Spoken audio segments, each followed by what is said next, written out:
कंजूस का नाम नहीं लेना।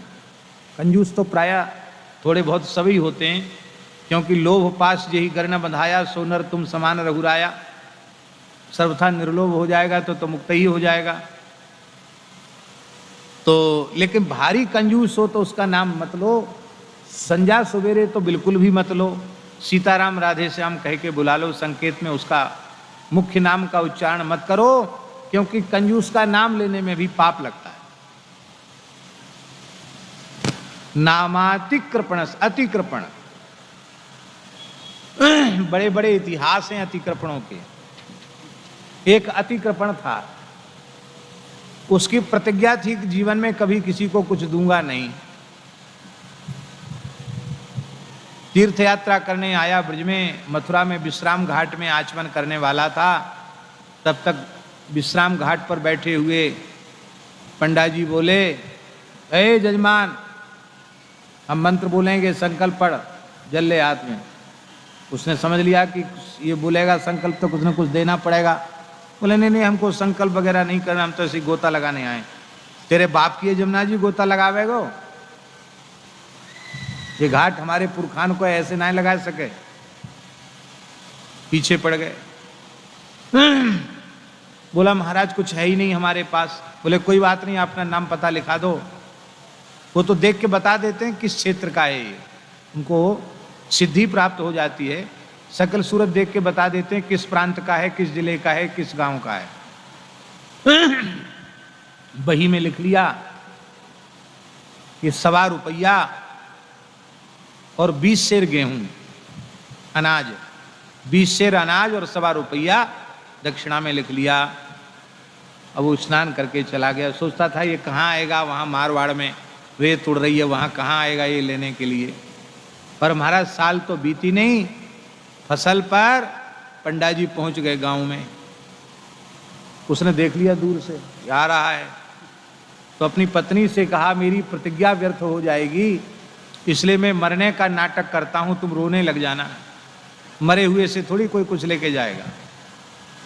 तो तुरंत सफ़ेद चादर ओढ़ के वो तो मरने का उसने अभिनय किया, और उसकी गृहिणी बड़े जोर जोर से माथा पटक के रोने लगी, हाय हाय ये तो पधार गए, मर गए, मैं विधवा हो गई, अब क्या करूं। ब्राह्मण ने सोचा कि हमारे आते ही ये मर गया, इतना अशुभ हैं हम कि हमारे पदार्पण कहते ही करते ही इसकी मृत्यु हो गई। लगता है कोई न कोई दाल में काला है।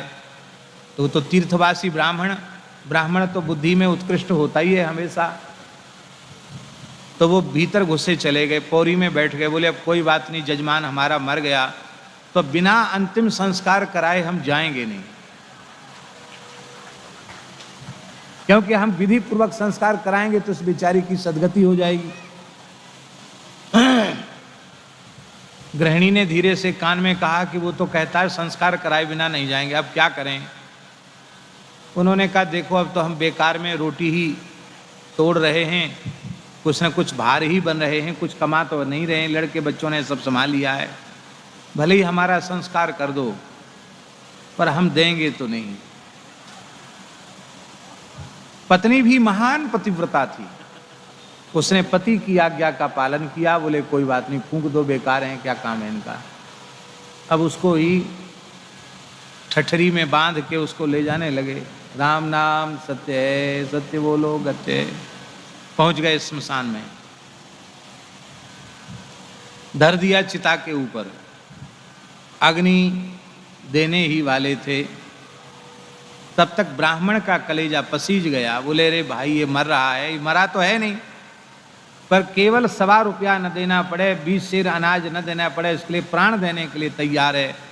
उन्होंने कहा भाई देखो मुखाग्नि पीछे देना, पहले हम अपने यजमान से कुछ वहाँ पास में जाकर कुछ मंत्रोच्चारण करना चाहते हैं, शायद हमारे मंत्र के प्रयोग से यजमान जीवित हो जाए। अरे महाराज ऐसा हो जाए तब तो क्या कहना, आप जिंदा कर दो तब तो बहुत ही अच्छी बात है।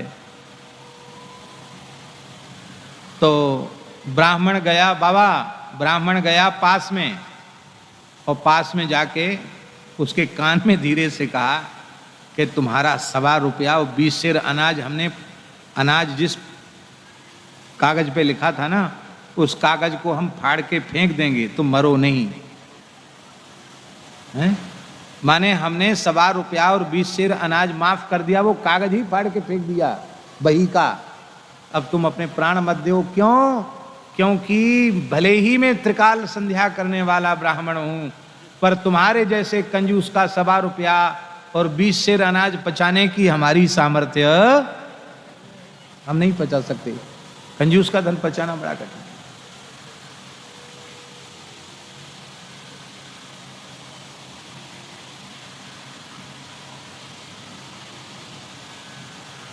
भले ही ये झूठी बात हो, हम नहीं कहते सच्ची बात है, लेकिन इसके कहने का आशय केवल इतना ही है कि ऐसे ऐसे वित्त साठ्य वाले लोग होते हैं, यक्ष वित्त। भागवत में लिखा है यक्ष वित्तो पतत्यधः, यक्ष वित्त का पतन निश्चित है। धन खर्च करने के लिए मिला है, संग्रह के लिए नहीं मिला है।